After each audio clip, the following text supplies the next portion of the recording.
भगवान बुद्ध की वाणी धम्मपद की गाथा वक्त नंबर 8 गाथा नंबर 5 एंड 6। आइए सुनते हैं बुद्ध की ये गाथा और इसके गहरे अर्थ जानने का एक सामूहिक प्रयास।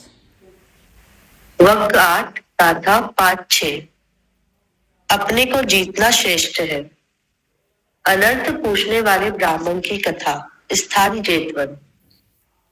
एक बार अनंत पुच्छक ने सोचा कि सम्यक बुद्ध प्राप्ति को ही जानते हैं, हित को ही जानते हैं, लाभ को ही जानते हैं, भले को ही जानते हैं या अहित को भी जानते हैं, बुरे को भी जानते हैं, अकल्याणकारी को भी जानते हैं, अनंत को भी जानते हैं।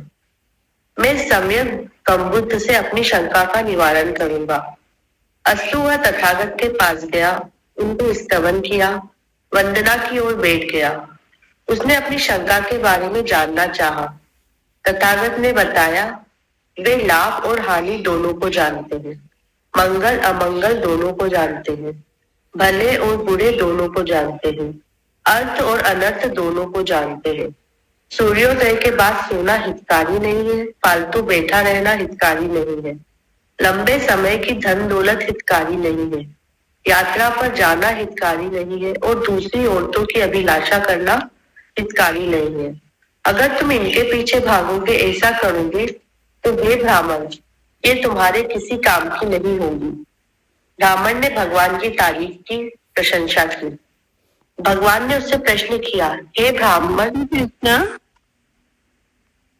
जय श्री कृष्ण। हाँ जी, बोलिए नीलम जी। अगर मुश्किल ना हो तो एक बार फिर से पढ़ लें इसको। हाँ, दोबारा पढ़ लेते हैं, कोई बात नहीं। ध्यान नहीं लगा, पता नहीं क्यों। अच्छा ठीक है, कोई बात नहीं, बल्कि ये मोना के लिए भी कराया होगा शायद उसने। ये ऊपर वाले की लीला होती है ना। चलिए ठीक है, अनामिका जी स्टार्टिंग से पढ़ दीजिए दोबारा। अपने को जीतना श्रेष्ठ है। अनर्थ पूछने वाले ब्राह्मण की कथा। स्थान जेतवन। एक बार अनंत पुच्छक ने सोचा कि सम्यक बुद्ध प्राप्ति को ही जानते हैं, हित को ही जानते हैं, लाभ को ही जानते हैं, भले को ही जानते हैं या अहित को भी जानते हैं, बुरे को भी जानते हैं, अकल्याणकारी को भी जानते हैं, अनर्थ को भी जानते हैं। मैं सम्यक बुद्ध से अपनी शंका का निवारण करूंगा। अस्तु वह तथागत के पास गया, उनका स्तवन किया, वंदना की और बैठ गया। उसने अपनी शंका के बारे में जानना चाहा। तथागत ने बताया, वे लाभ और हानि दोनों को जानते हैं, मंगल और अमंगल दोनों को जानते हैं, भले और बुरे दोनों को जानते हैं, अर्थ और अनर्थ दोनों को जानते हैं। सूर्योदय के बाद सोना हितकारी नहीं है, फालतू बैठा रहना हितकारी नहीं है, लंबे समय की धन दौलत हितकारी नहीं है, यात्रा पर जाना हितकारी नहीं है और दूसरी औरतों की अभिलाषा करना हितकारी नहीं है। अगर तुम इनके पीछे भागोगे, ऐसा करोगे, तो हे ब्राह्मण, ये तुम्हारे किसी काम की नहीं होगी। ब्राह्मण ने भगवान की तारीफ की, प्रशंसा की। भगवान ने उससे प्रश्न किया, हे ब्राह्मण, तुम अपनी जीविका कैसे चलाते हो? ब्राह्मण का उत्तर था, जुए से। भगवान ने पूछा, कौन जीतता है, तुम या दूसरा? उत्तर था, कभी मैं जीतता हूँ, कभी दूसरा। तब भगवान ने कहा, हे ब्राह्मण, दूसरे को जिताना तो कोई जीत नहीं, वह तो निरर्थक है, इसमें कोई बहुत बड़ा लाभ नहीं है। लेकिन जो अपने कलेशों को जीत लेता है, आंसुओं पर विजय पा लेता है, ऐसा जीतना ही वास्तव में जीतना है। ऐसी जीत में कभी भी वह हार का मुंह नहीं देखता, नहीं देखना पड़ता है। जिसका अपने पर नियंत्रण है, जो सैयद है, उसको ना तो कोई देवता, ना कोई गंधर्व, ना कोई मार, ना ब्रह्मा ही उसे हरा सकता है। यह ऐसी जीत है, इन दूसरों को जीतने की अपेक्षा अपने आप को जीतना श्रेष्ठ है। अपने स्वतत्व का दमन करने वाले और सैयद आचरण करने वाले पुरुष की विजय को ना देवता, ना गंधर्व और ना ब्रह्मा सहित मार पराजय में बदल सकते हैं। अपने स्व पर, ईगो पर, आत्म पर, मैं और मैं पन पर विजय श्रेष्ठ है। ऐसा कहते हुए भगवान ने ये गाथाएं कही। अतवो हवे जिंत सेयो या चायम इतरा पजा अतन दस तस् कोसस नित्यं सज्जतचारिणो नेव देवो न गंधर्वो न मारो सह ब्रह्मणा जीतम अप्रजीतम कैरा तथा रूपस्य जंतुनो। इन अन्य प्रजाओं को जीतने की अपेक्षा अपने को जीतना श्रेष्ठ है। अपने को दमन करने वाला और नित्य अपना संयम करने वाला जो पुरुष है, उसकी जीत को देवता, गंधर्व, ब्रह्मा सहित मार भी बेजीता नहीं कर सकते हैं। हाँ, ये मार जो बोला जा रहा है ना, मन को बोलते हैं इसमें मार। हाँ जी, अब कौन बताएगा इसमें? हर्षा और मोना, जरा तुम बताओ। जी, इसमें ना वो जो एक वो है ना, मन जीते जग जीत, मतलब मन को जीतना, ये मतलब उसी के बारे में बताया है। भी अपने आप को जीतना, हमें अपने इंद्रियों, अपने मन को जीतना, उसी को सर्वश्रेष्ठ बताया, बजाय कि हम दूसरे को जीतें, दूसरे के ऊपर अपना वो दिखाएं। हाँ, और एक ये वाली चीज मैं तुमसे ऊपर हूँ। हाँ, मैं ये तो तुमसे बिल्कुल ऊपर हूँ। बड़ा बढ़िया इसका एसेंस बता दिया तुमने, बिल्कुल बढ़िया। लेकिन ये जो इसमें बता रहे हैं ना कि ये जो स्टार्टिंग में था ना कि बुरे अच्छे को, हित को भी जानता है, बुरे को भी जानता है, कल्याणकारी सबको जानता है। तो ये कैसे जानते हैं? ये जैसे जो बुद्ध है वो कैसे जानते हैं? बुरे को, अच्छा, ये इसमें डिफरेंस, वो तो उनके अंदर वो आ जाती है ना, वो मतलब जांच परख करने की, वो मतलब अपने मन में अगर वो मतलब शांत वो रहते हैं, तो सामने वाला कैसा है तो वो मतलब पता लग जाता है। अच्छा, कि वो कैसा है, किस तरीके का है। अगर हम अपने अंदर शांत होंगे तभी हम दूसरे को ऑब्जर्व कर पाएंगे। जब हम खुद ही अंदर उछल कूद चलती है तो हम दूसरे को कैसे ऑब्जर्व करेंगे? हम खुद ही अपने आप को संभाल नहीं पाएंगे तो। हाँ, बहुत बढ़िया, बहुत ही सुंदर बोला। हाँ जी, ये हर्षा जी जरा आप बोलिए। मेरे को ना जरा स्टोरी वापस सुनना है। अच्छा, चलो ठीक है, फिर वो तो नीलम जी। नामक का ब्राह्मण था, तो वो प्रभु को टेस्ट करने की सोच रहा है कि खाली वो अच्छा ही जानते हैं कि उनको बुरे की भी समझ है कुछ। सिर्फ वो भलाई की बातें करते हैं कि आप अच्छे बनो, या कोई गलत रास्ते पे चल रहा है उसको भी समझ पाते हैं कि नहीं समझ पाते हैं। इस तरह की उसकी जिज्ञासा हुई, तो वो प्रभु के पास गया। तो उन्होंने कहा कि वे अच्छे को मतलब हर चीज का बताया, लाभ का, भले का, हित का। ज्यादा सोना हितकारी नहीं है, ज्यादा फालतू बैठना आलस्य हितकारी नहीं है, परंतु ये भी बताया खराब चीजें, जो बुरी आदतें हैं वो भी अच्छी नहीं है। और बहुत ज्यादा धन होना या बहुत ज्यादा आप आनंद में भी रहना, बहुत ज्यादा यात्रा और मनोरंजन करना भी दोनों चीजें। और बाद में ये कहा उन्होंने कि उन्होंने कहा तुम आजीविका कैसे चलाते हो? तो उसने बोला मैं जुआ खेलता हूँ, तो कभी मैं जीतता हूँ। कभी जुआ में तो ऐसे ही होता है, कभी एक जीतता है तो कभी दूसरा जीतता है। तो उन्होंने कहा कि दूसरे को जीतना तो बहुत ही साधारण बात है। अगर तुम अपने मन को जीतो, कि तुम हारो चाहे जीतो, तुम अपने मन को प्रसन्न चित्त रखो, तो वो जीतना है। अपने मन को, अपनी इंद्रियों को, मैं ना, ईगो ना, अपनी ईगो कोई ना, मैं ना रखो, और अपने को संयत और संतुष्ट रखो हर हाल में, तो वो तुम्हारा जीत है। ये उन्होंने मुझसे बताया। जय श्री कृष्ण। हाँ जी, और आपका क्या है इसमें बोलने का? मेरा भी यही है कि संसार के सुख तो सबको ही अच्छे लगते हैं, और उन सुखों में डूब जाना, कोई बहुत, आप किसी को बहुत आपने पैसा कमा लिया और बहुत खुश हो गए, वो खुशी तो क्षणभंगुर है, क्योंकि वो कितना भी पैसा कमा लोगे, अंत में आपका मन उससे भर ही जाएगा। और जो अंदर की शांति है वो आपकी संतुष्टि है। अपने हर हाल में अपने को संतुष्ट रखना जो है ना, वो अंदर की शांति है। और जब आप कोई अपने को भूल के कोई काम करते हो, बिल्कुल अपने किसी कोई भी काम ऐसा करते हो और अपना 100% देके अपने पूर्ण विवेक के साथ वो काम करते हो, उसमें जो आनंद आता है वो आनंद लाखों रुपयों से और लाखों सुंदर यात्राओं से, लाखों अच्छे भोजन से भी बहुत अच्छा होता है। अपने मन का आनंद वो होता है जो आनंद आप अपने को भूल के कोई ऐसा काम करते हो जो समाज कल्याण के लिए है, जो दूसरों के भले के लिए है, वो आप करते हो। तो उसमें जो आनंद आता है, ये मेरा अपना एक्सपीरियंस है, उसमें जो आनंद आता है मैं को भूल के, तो वो आनंद फिर आपको और किसी भी चीज में नहीं मिलता है। जय श्री कृष्ण। हाँ ठीक है, बिल्कुल बढ़िया। हाँ जी, चलिए आप हर्षा जी आप आप बोलिए जरा। यही तो है कि स्वयं पर विजय पाना हो तो बहुत बड़ी बात हो जाती है, और बाहर का कुछ भी सक्सेस हो, नथिंग इज कंपेयर्ड टू आपका खुद का इनर विक्ट्री।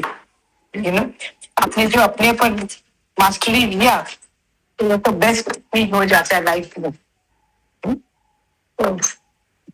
तो मुझे तो यही समझ में आता है कि कितना भी आपको बाहर का सक्सेस मिल, पर जो खुद को नहीं मास्टर कर पाया है वो तो लॉन्ग वे टू गो। तो बाहर का जो भी, जैसे यहाँ में, और जैसे सूर्य का जो रिफ्लेक्शन होता है, जैसे स्टिल वाटर होता है, तो आप सूर्य का रिफ्लेक्शन एकदम सुंदर तरीके से देख सकते हैं। पर यदि आप इसमें वो जैसे बोलते हैं ना कि वो सूर्य का किरण है अस्थिर उसमें होता है, रिफ्लेक्शन में पानी में तो गिरता रहता है। तो जब तक आप अपने आप में जब तक आप अपने आप में वो नहीं वो कर सकते हो ना मास्टरी, तो फिर तब तक वो नहीं कर सकते हम लोग। सक्सेस ट्रू मीनिंग में हम नहीं जान पाएंगे।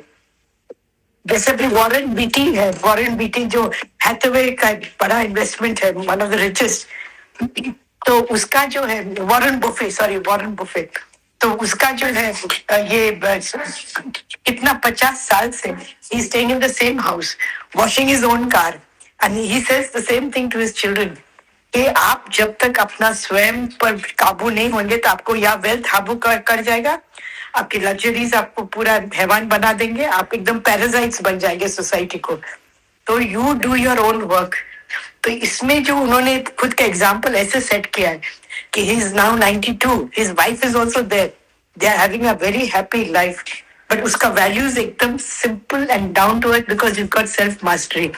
दुनिया का कोई भी धन दौलत ऐश्वर्य उसको कोई हावी नहीं कर सकता है।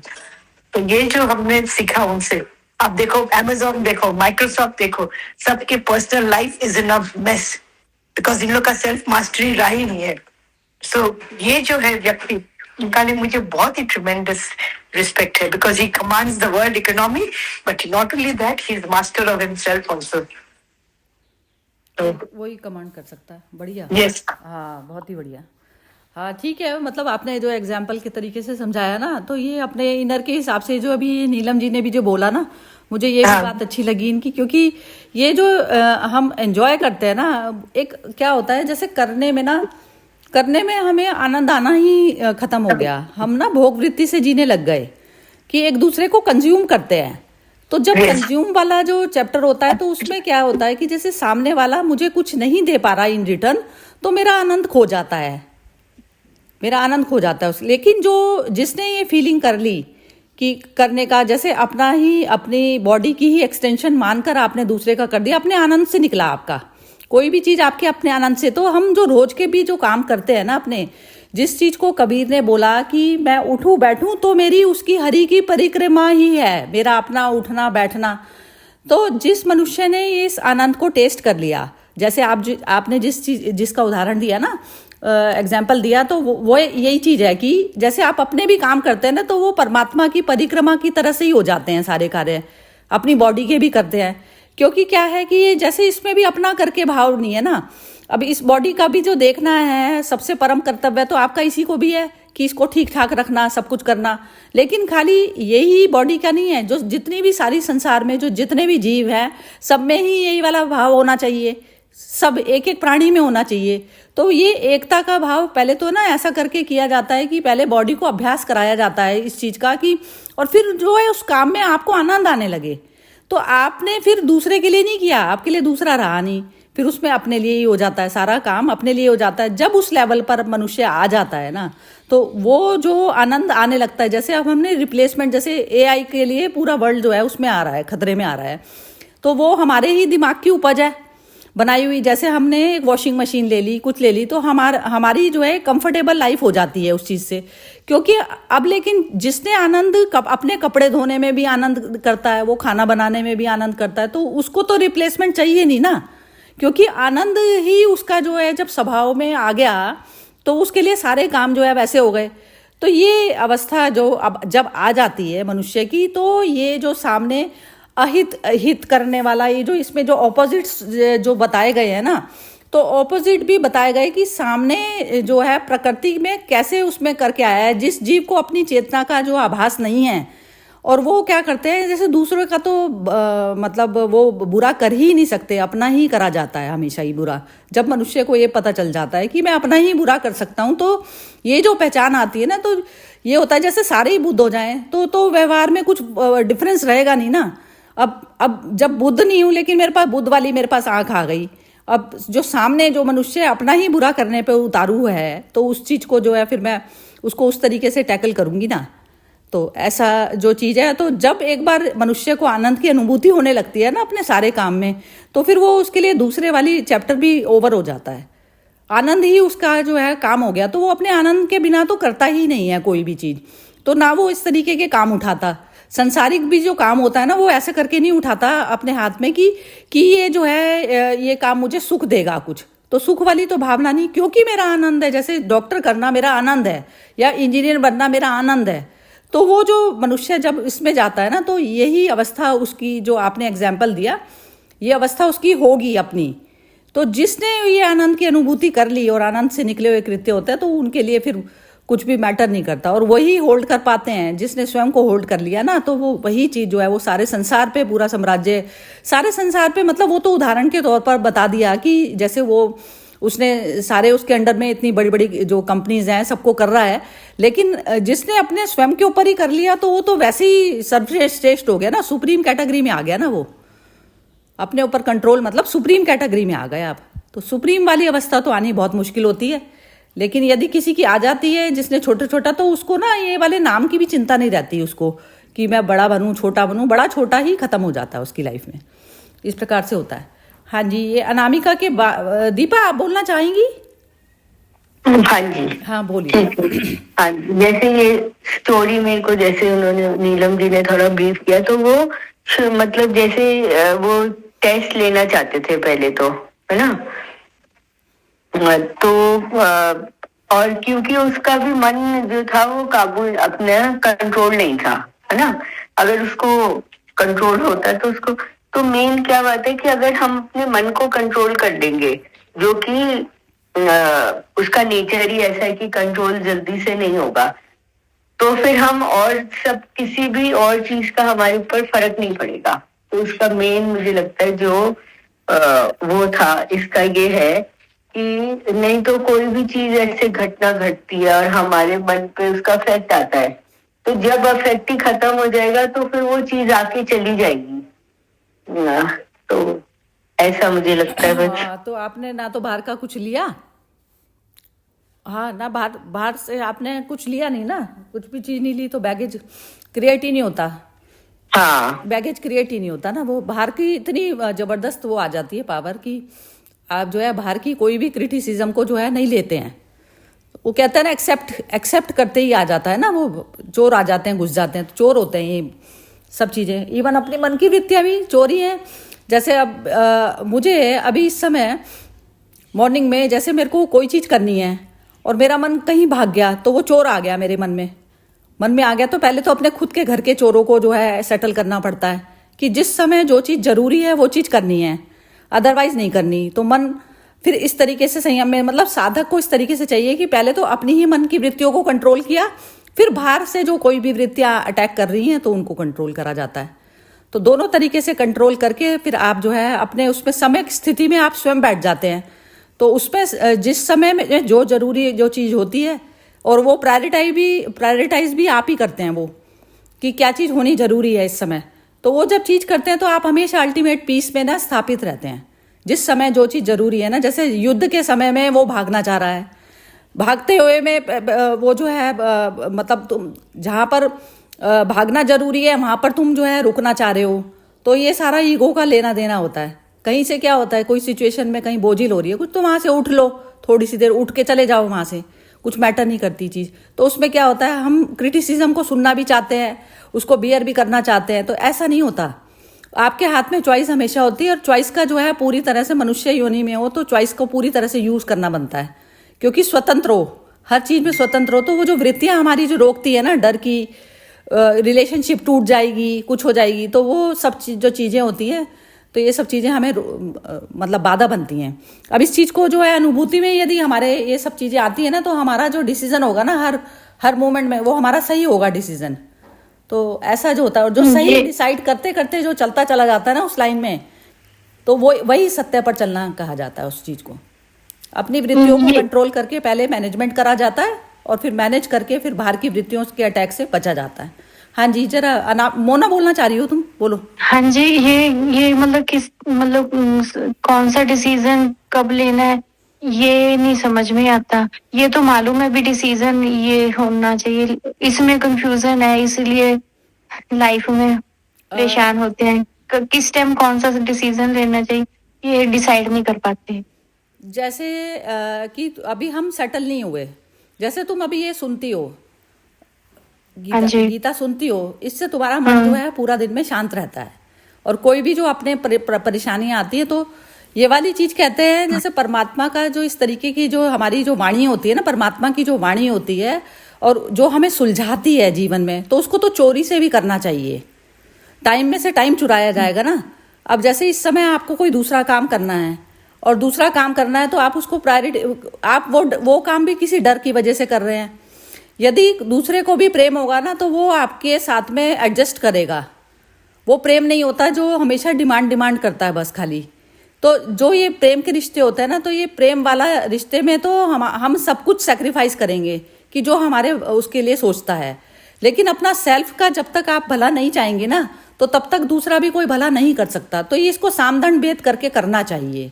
जैसे कहते हैं ना, परमात्मा का जो चिंतन है, तो बीच में जो है ये सब चीज़ें होती है। और दूसरा जो सांसारिक जो काम है, और जो बिल्कुल आपके ऊपर आपके बिना होने वाले नहीं है, तो वो चीज़ को तो जो है करना ही बनता है। उस चीज़ में राग द्वेष ये सब चीज़ें नहीं काम आती हैं उस चीज़ में। जैसे अब और कोई ये जो कल जो तुमने पूछा था ना, उसमें जो मैंने लिखा था कि सेल्फ डेकोरेशन से बढ़िया सेल्फ एनहिलेशन जो है करना जो होता है, कि आत्मज्ञान की प्राप्ति में सेल्फ एनहिलेशन चलता है, मतलब अपना स्वयं का नाश, स्वयं को खत्म करना।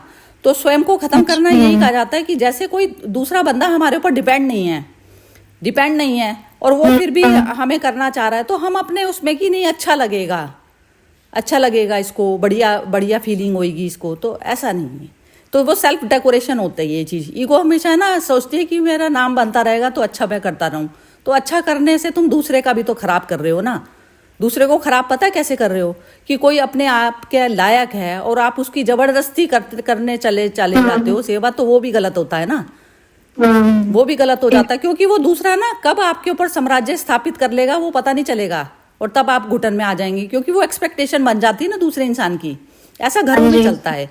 जो हाउस वाइफ्स हैं उनके साथ में ज्यादातर इस तरीके की चीजें चलती हैं कि दूसरा मतलब जैसे बिना चाहे भी वो हमारे उसमें जो है इतना कब्जा कर लेता है वो हमारे ऊपर, कि हम जो है एक उसमें डर वाली रिलेशनशिप में जीना शुरू कर देते हैं। अभी शुरू में तो हम लोग प्यार से कर रहे थे, और बाद में धीरे धीरे ये बंधन में बंधता चला जाता है चीज। तो स्वतंत्रता सबसे ज्यादा इंपॉर्टेंट चीज है, कि आप जो कर रहे हो अपनी मस्ती में कर रहे हो ना, चीज मस्ती में कर रहे हो, तो वो चीज एक डर में करी जा रही है चीज, तो दोनों में डिफरेंस होता है ना। अब एक बार अनामिका से सुनते हैं, ये बहुत सुंदर बोलती हैं। हाँ जी, अनामिका जी आप बोलिए। नहीं संजना जी, नीलम जी ने बहुत अच्छे से बताया। मुझे तो मतलब इसमें ये वाला सेंटेंस है ना, जब मतलब यहाँ से जब हुआ था तब भगवान ने कहा, तो वहां का मुझे मतलब उसमें ऐसा लग रहा है कि मतलब यहाँ पर ये लोग से कोई भाव आपको परेशान कर रहा है या कोई भी, तो हम अपनी पूरी एनर्जी उसमें लगा देते हैं, उस थॉट को ही हम दे रहे हैं। तो उसमें तो मुझे ऐसा लगा कि हम अपना ही अहित कर रहे हैं। अगर हम उन थॉट्स पर विजय पा लेते हैं या जीत लेते हैं अपने आप को संयत करके, तो वही वास्तव में जीतना होगा। तो उसमें जब भी मतलब हम अपने स्वरूप को जान लेते हैं, मतलब हम कौन है, तो फिर वो जो रिएक्शन होगा वो मतलब तुरंत नहीं होगा, जो हमेशा आप भी बोलते हो, थोड़ा हमेशा एक पॉज आ जाएगा कि मतलब भाई इस थॉट को मैं एनर्जी दूं कि नहीं दूं। और ठीक है फिर नीलम, जैसे हाँ बहुत बहुत बढ़िया, बहुत ही बढ़िया पकड़ा तुमने। मतलब मेरे को इसमें ये इतने से पहला में ऐसे ही लग रहा था कि वो शायद भगवान ऐसे उसको बोलना चाह रहे हैं। ठीक है, तो ठीक बोला। एनर्जी मतलब मेरा अपना मतलब फिर वो अपना जो संयत वाला स्थिति आ जाता है, एक संयत आचरण आ जाता है। बहुत ही और बढ़िया। बस इतना ही बोलना है सभी हाँ, तो एनर्जी मैं ही दे रही हूँ ना उसको, मैं ही दे रही हूँ। ये चीज पता चल गई तो सेल्फ को जान लिया ना। फिर सेल्फ को जानना उसी चीज को कहा जाता है। बिल्कुल, बहुत बहुत बढ़िया, सबने बहुत अच्छा बोला। हाँ मोना, कुछ बोलना चाह रही हूँ, बोलो। नहीं जी, अच्छा, कुछ नहीं बोलना। चलो ठीक है। तो और कौन बोलना चाहता है, बोलो। आशा जी का बहुत एक्सपीरियंस है, वो कुछ और ऐड करें। अर्षा जी आप बोलो। हाँ देखिए, मैं तो खुद की स्टोरी बोलती हूँ कि मैं पेरेंट्स साइड में भी बहुत ऐश्वर्य देखा, यहाँ में भी देखा, पर मेरे पेरेंट्स में क्या था कि ऐश्वर्य में फिर जैसे विवेकानंद बोलते हैं ना कि you can't live by God's name alone, you have to work. तो ऐश्वर्य में सबको थोड़ा आलसी बना दिया है।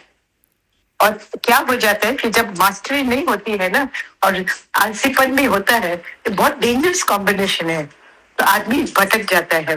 पर मेरे लाइफ में ऐसा हुआ कि मेरे father was very spiritual minded.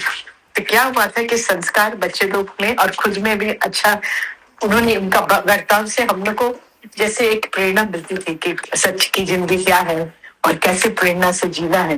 पर जब आदमी को प्रैक्टिकल लाइफ में एक रेड बटर अपना फैमिली को प्रोवाइड करना चाहिए ना, तो वहां में कभी कभी वो चुप जाते थे। तो मेरी मम्मी जब शादी कर कर आई, वो कम्युनिस्ट थी, she was working with Balraj Sahni and she was in science student.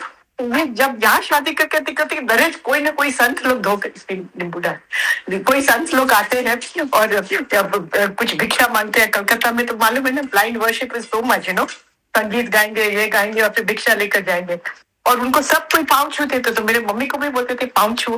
तो मम्मी बोलते मैं क्यों छू, इनका मैं क्या खूबियत है कि मैं इनका पाँव छू तो थोड़ा रिबेल थी वो ऐसे। पर क्या था कि जब उनके थ्रू ही हम लोग का जो बोलते हैं ना बैलेंस लाइफ में आया, because she was the mastery over her senses. She could manage in very little the house. तो हम लोग ने वो भी देखा, शादी के बाद ये भी देखा, और ये भी देखा कि धन के कारण कितना क्लेश पड़ता है घर में, भाई भाई से बात नहीं करेगा। ये सब कभी आता है जब सेल्फ मास्टरी नहीं होता है एल्डर्स में भी। और एक उदाहरण बनता है यंग एल्डर्स को कि यंगस्टर्स को किस तरह से जिंदगी जीना है। आदमी इसमें तो भटक जाता है, क्लेश कारण यही तो सब है, राग द्वेष इतना सब बढ़ गया है ना। यही तो है कि जब हमारे अंदर सेल्फ मास्टरी नहीं होता, how to handle yourself, your possessions, तो यही तो सब दुनिया की खेल होती है ना। इसलिए तो बोलते हैं कि to be psychologically evolve, then only you can be able to be master of yourself, you know. यही तो बहुत बड़ा चीज है, हमने जो सीख मिली मुझे लाइफ में, इसलिए मैं बच्चे लोग को भी पूछती हूँ, भाई आप लोग है ना, अब जो भी है ट्रस्टी बनकर रहना, you are not the possessor of this wealth. बहुत ही बढ़िया। ट्रस्ट जो मास्टरी है वो ट्रस्टी बनकर ही रहेगा, आएगा। वो आता ही सब है। पोजेशन में आप फंस जाओगे तो मेरा तेरा में एक से ऊपर ही नहीं आओगे और केस चलते रहेगा जिंदगी भर, जो हमारे फैमिली में अभी भी चल रही। और एक ये भी होता है कि जैसे ना कंफर्ट लेवल में मनुष्य जो जीने लग जाता है ना हर हाँ। वक्त, जैसे कहते हैं ना we are servant of God, तो वो Yes. वाली जो चीज है हमेशा ही आपको हर समय याद रखनी पड़ेगी, हम्म, हर समय याद रखनी पड़ेगी, हम उसके है ना। तो वो Yes. वो चीज याद रखोगे तो आप जिस मोमेंट में जो चीज आ रही है, तो आपके वजह से सर्वेंट नहीं है अवेलेबल, सपोज कीजिए आपके घर में कोई आ जाता है, सर्वेंट अवेलेबल नहीं है, और आप जो है आलस में उसको जो है कोई चीज को नहीं आप वो करते, अटेंड नहीं करते आप उसको ठीक से, आप सोचते हैं कि वो चला जाए, तो वो चीज हाँ। आप अपने कंफर्ट लेवल में आपको इतनी आदत पड़ गई है जीने की, Yes. आप जो है उसमें अवॉइड कर रहे हैं उसको। तो ये चीज तो जो है वो कहते हैं ये वाली आंख बुद्ध की नहीं होती ना, तो वो बस वही है चीज, जब तक आप लोग ले लो नाश्ता। उसमें Okay. नहीं समझ आती। चलिए, हाँ जी नीलम जी आप बोलिए। मेरे साथ चलो। ए आप हाँ जी हर्षा जी आपको म्यूट करना पड़ेगा जरा। हाँ, एक मिनट। ये नीलम जी आप बोलिए। हाँ, अब इसमें बात यही रह जाती है कि सम्यक सम्यक भाव में रहना, हर समय सम्यक भाव में रहना, विवेक बुद्धि से चलना है। जो भी सिचुएशन है उसमें अपने विवेक से काम लेंगे तो कुछ भी गलत नहीं हो पाएगा, ठीक हमेशा ही विवेक बुद्धि से। और अपना मैं जो है ना उसको, आप जो भी आपके पास चीज है, घर है, पैसा है, सुंदर चीजें हैं, जो भी आपके पास ये संसार की सारी आपकी चीजें हैं अच्छी अच्छी, उनके आप ट्रस्टी हो। ये वर्ड इन्होंने जो मुझे दिया बहुत ही अच्छा लगा। आप उससे ट्रस्टी बन के रहें, के मालिक ना बने, और शेयर करें। शेयरिंग की जो भावना है ना वो अपने में हमें डेवलप करनी है। दूसरों के साथ शेयर करते हुए, अपने सम्यक भाव में रहते हुए, और जो भी कभी ऐसी सिचुएशन आती है जिसमें आपको कुछ दिक्कत हो गई है, उसमें विवेक बुद्धि से काम करें और अपना 100% देते हुए काम करें, तो सब कुछ ही यही रास्ता अब तो समझ आया मुझे। अभी तक मैंने जितना भी पढ़ा लिखा सुना है यही सब। जय श्री कृष्ण। बहुत ही बढ़िया। जैसे ये होता है ना कि हम लोग जो है जैसे एक ओल्ड एज की तरफ पर जा रहे हैं, जैसे तो वो अब कोई यंग बंदा जैसे अब साथ में सामने आ जाता है, तो अपनी चाहे बेशक बॉडी भी ना काम कर रही हो, लेकिन आपके अंदर वो इस तरीके की चीज है कि आप फिर भी चल उठ पा रहे हैं, कुछ भी किसी भी तरह से कर रहे हैं। तो जैसे एक प्रेम भाव वाला वैसा होता है कि हम दूसरे से उम्मीद ही नहीं कर रहे, अपने ही आनंद में मतलब जी रहा है मनुष्य, तो उससे जो है सब कुछ काम हो जाएगा उस समय। तो ये स्थिति सब सर्व के प्रति जैसे ही आ जाती है तो वो मनुष्य ही परमात्मा हो जाता है। बस ये स्थिति तक पहुंचना है अब हमें, मतलब आनी चाहिए। चलिए ठीक है। इसी का अभ्यास करत अभ्यास के ये अभ्यास करके, ये शुरू में भी अभ्यास भी क्या होता है नीलम जी, जैसे ना कोई आ गया तो अपने आप ऑटोमेटिक हमारा शरीर जो है बॉडी काम करने लग गई, अपने आप ही बन गया, अपने आप ही सब कुछ हो गया। तो ये चीज होनी कितनी अच्छी नहीं है, ये वाली ऐसा अवस्था जो है आ जाए तो कितनी बढ़िया। जैसे मैं अपने मदर का ही बोलती हूँ, एक चीज उदाहरण इस पे। जैसे मदर को पैरालिसिस था, पैरालिसिस अटैक आया हुआ था, तो उनकी राइट जो बॉडी थी वो काम नहीं करती थी। तो लेकिन अब जैसे अब हम कोई बाहर का कोई सपोज कीजिए, वहां पर ना जैसे वो आते रहते थे, संत महात्मा आते रहते हैं, वो क्योंकि मंदिर था तो मंदिर की वजह से लोग आते ही हैं, तो वहां पर कभी ताला नहीं लगता।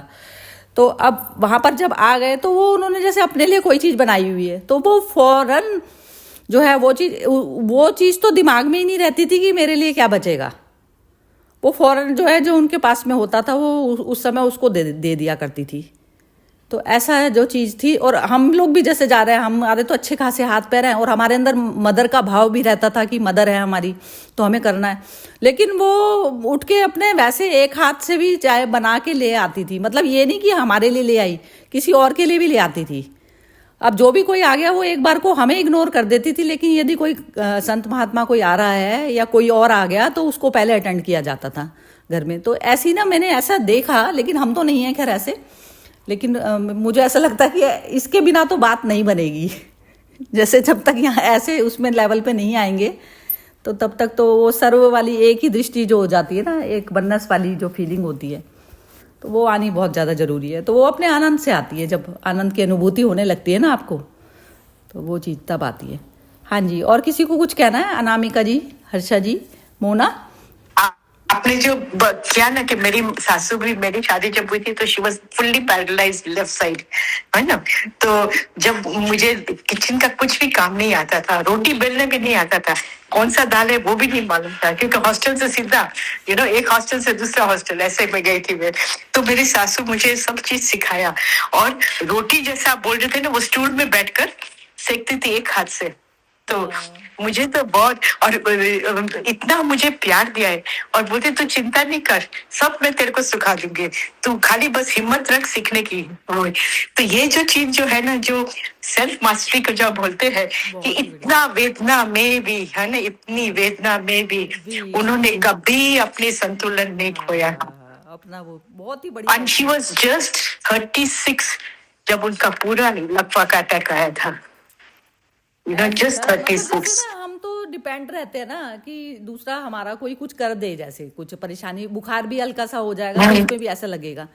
लेकिन ये लोग इतने आनंद में जीते हैं कि इनको दूसरे से कुछ लेना देना ही नहीं होता, कोई कर रहा है नहीं कर रहा, कंप्लेंट से नहीं भरे होते। जैसे संसारिक जीव जैसे कंप्लेंट से भरा होता है ना। यस, तो वो चीज अभी मुझे थोड़ा समझ में आता है कि इनका जो जन्म भी हुआ था ना, ये अपने पूरा एग्जॉस्ट कर एकदम अलग स्थिति में चली गई है। अभी इनका जन्म जहाँ भी हुआ होगा ना, वो बहुत ऊंची स्थल में हुआ है कि जहाँ ईश्वर के कार्य कर सके।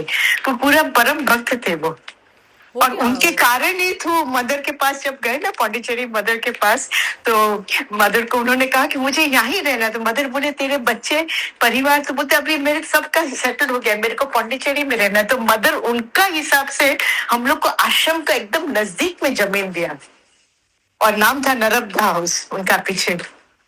तो देखिए, ये जो करुणा जो आती है ना संत लोग को भी, जो सही बोलते ना कि लायकात होते हैं ना पुरुष, उनका प्रति तो इतनी करुणा भी बरस जाती है। तो घर पे भी रहते हुए वो संत थी ना एक तरीके बहुत से। संत मैंने कैसी कुर्सी पर बैठे रहती, मैं आपको उनका पिक्चर भेजूंगी तो आपको लगेगा कि इनका हास्य ही इतना मधुर है, बहुत मधुर है हास्य, अंदर के दिल की हास्य। तो ये ऐसे व्यक्ति बहुत जल्दी चले जाते, तो कुटुंब का एक्चुअली बोलते ना पूरा वो हो जाता, और हम लोग के अंदर वो लायकात नहीं थी कि वो स्थिति जो वो थी वो हमारे अंदर आए। कई बार ना वो होता है कि जैसे हर्षा जी, जैसे कोई चला गया ना, ऐसा मनुष्य जब जाता है तो उसकी चेतना ना हमारे अंदर वो चीज कर जाती है। जैसे ये जो आत्मज्ञान वाली जो स्थिति थी ना, तो मदर के जाने के बाद हुई, जो उनके सामने रहते नहीं हुई ना वो प्राप्ति, का आनंद वाली नहीं हालत हुई थी, जो आनंद की हालत थी कि वो जाते हुए मैं बहुत रो रहा था और हम भी रो रहे थे। लेकिन जैसे जाते ही वो दुखी खत्म हो जाता है, वो एक ही हो जाता है बस। तो ये आपके अंदर बच जाती है। हाँ, वो ना स्थिति कई बार किसी के जाने के बाद हमें पता आती है हमारे अंदर। लाइक मेरी सिस्टर, मेरी मम्मी की तिथि थी अभी 13 फरवरी को ना, तो मैंने बोला मैं तो थोड़ा आगे पीछे तिथि में ब्रदर ने याद किया, तो मेरी सिस्टर ने बहुत अच्छा कहा, बोलता डायरेक्ट तिथि में याद करना कौन बोलता है, वो पल पल तेरे अंदर ही बस रही है, तेरा सबके साथ हमेशा तेरे साथ एक खूफ बनकर बैठी रहती है, हमेशा प्रेरणा बनकर रहती है। तो तिथि बस वही। अब हम लोग जो करते हैं, कबीर की वाणी को जीवित कर लेते हैं। कबीर तो कितने पुराने थे, कृष्ण थे 5-7 हजार साल चले गए। कृष्ण की चेतना हमारे अंदर जो उसके वर्ड्स को जो हम बोलते हैं करते हैं, उनको जीवंत करते हैं ना, तो ऐसे ही चलता है बस। बहुत सुंदर डिस्कशन रहा। चलिए ठीक है, खत्म करते हैं, मंडे मिलते हैं, मंडे गीता होगी। ठीक है जी, जय श्री कृष्ण।